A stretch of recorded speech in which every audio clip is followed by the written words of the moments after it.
Hello, and thank you so much for joining us on our first Heart Beauty video. Now, what we've done is we've asked you the things you really want to know about applying makeup, the kind of products you should use. And in these videos, we're going to answer all your questions. Very excited to be joined by Laura Barrow, who is a very well-known and fabulous makeup artist, our heart makeup artist, in fact. Hi, Laura. Hello, how are you? I'm gonna do this over you for the moment, Hannah. Tell me a bit about what you do. I'm a makeup artist. I work quite a lot in mainly kind of fashion, really. So music videos, shows, do some weddings. I do quite a lot of bits and bobs, really. Brilliant. Well, what we're going to do in this video is we're going to tell you, you've asked a lot about cleansing and toning and moisturising, how to do it for the best effect, how to get your skin looking absolutely fabulous, and what kind of products to use. So let's get going. So you're just in from a day out, maybe you've been at work, your skin's feeling disgusting, time to take your makeup off. Where do we begin? So we start with a cleanser. I'm actually using a cream cleanser from NARS, lots of aloe vera and cucumber, some nice soothing ingredients.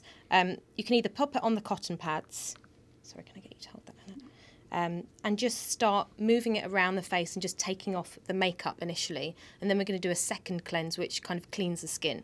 So let's give it a go. And would this remove eye makeup as well? This can remove eye makeup. You can get specific eye makeup removers that are more oil-based, and they're good because they cut through the mascara, waterproof mascara. Are there any you particularly recommend? The ones with the kind of the water and the oil are particularly good. Lancome do a nice one. Brilliant. You've got lovely skin, Hannah. Very nice. So that's one way you can kind of cleanse the skin. Another way, if you really want to get into the skin, is to kind of put some of the cream cleanser between your hands and actually massage it into the skin, because that kind of loosens any kind of foundation or anything that's kind of been sitting on the skin all day. So you can actually just give your face a little massage as well. So you're going to just kind of work that into the skin, being quite gentle, but quite firm, if that makes sense. Not dragging the skin around the eyes too much. What do you recommend? I mean, do you think doing it by hand is good? What about these hot polished cleansers where you get a cloth as well? Are they good? Yeah, because they exfoliate the skin at the same time, so it kind of saves you a bit of time. You just don't want anything too harsh and too abrasive on the skin. So you kind of massage it and loosen the makeup and then go in with your cotton pads. Tricky little fellows. Yeah. And then just kind of buff it off of the skin. It's kind of easy just to take one in both hands, because you can naturally kind of follow the lines of the face and kind of save a bit of time. You don't want to be spending a lot of time necessarily. How does it feel, Hannah? The skin. Oh, it's really, really nice. Relaxing. Kind of soothing. Yeah. You do this every morning for me. So that's the skin kind of clean now with a double cleanse. We're then going to go on to... I don't particularly use a lot of toners, because I find toners sometimes can be quite harsh and astringent and kind of strip the skin of the oils. I tend to prefer to use rose water, which is kind of nice and hydrating and kind of gentle on the skin and just kind of hydrates quite nicely, and you can just spritz it on. Do you know, my grandma always used to use that, and I remember before she died, she had the most amazing skin. Really? She was 94, and it was, I always said it was down to the rose water. Yeah, so I've got a rose water from Chantecaille, and if you just close your eyes for me, I'm just going to kind of hold it back and give it a little spritz onto the skin. You can again use the cotton buds, but kind of save a bit of time. It smells gorgeous. And then you can just kind of pat it into the skin, or just leave it to sink in. It depends how much time you've got.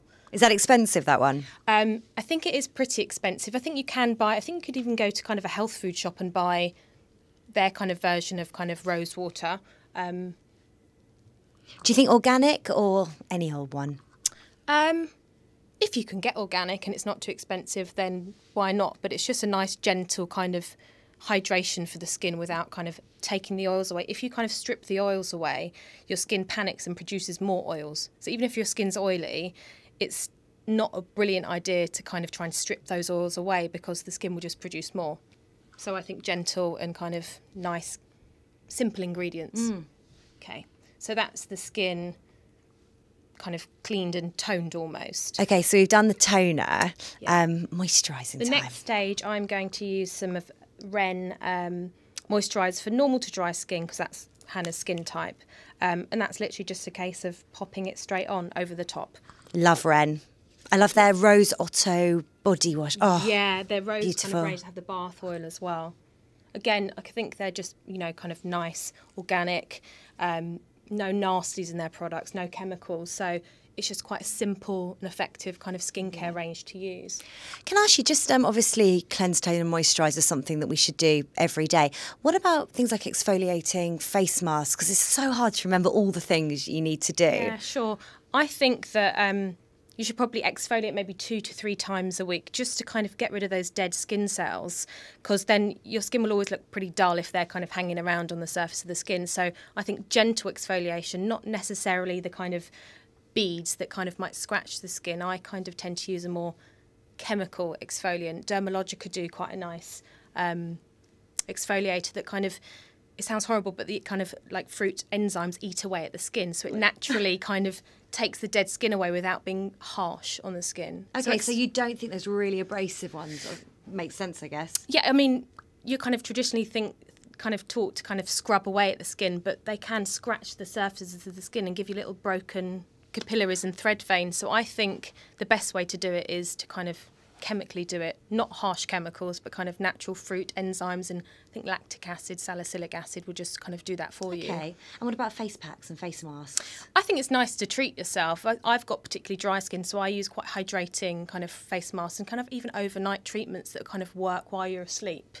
They kind of do that throughout the night. So I think it's nice to have a face mask. It depends how much time you've got. Yeah. But I think the most important thing is to clean the skin, kind of exfoliate, get the dead skin off and kind of plump moisture back into the skin. That's the most important, I think. Yes, I agree. You look lovely. Really, really beautiful. Oh, one more question. So I keep on thinking of more. So I'm just thinking that the cream you just used, the moisturiser, was a daytime one. Yes. Any recommendations for nighttime? Because I've been using recently, and I know that you've said something about this before, about oils at nighttime, because I've got oily skin and yet they seem to work for me. Yeah, I think even if your skin's oily, like I said, it's not a particular idea to strip away those oils, because your skin produces and panics and kind of produces even more oil, so it actually doesn't work that way. I would use kind of fruit and nut oils, jojoba oil, kind of almond oil, and even oily skins can kind of take those in and use the good oils. So actually using good natural oils is good for oily skin. Eye cream?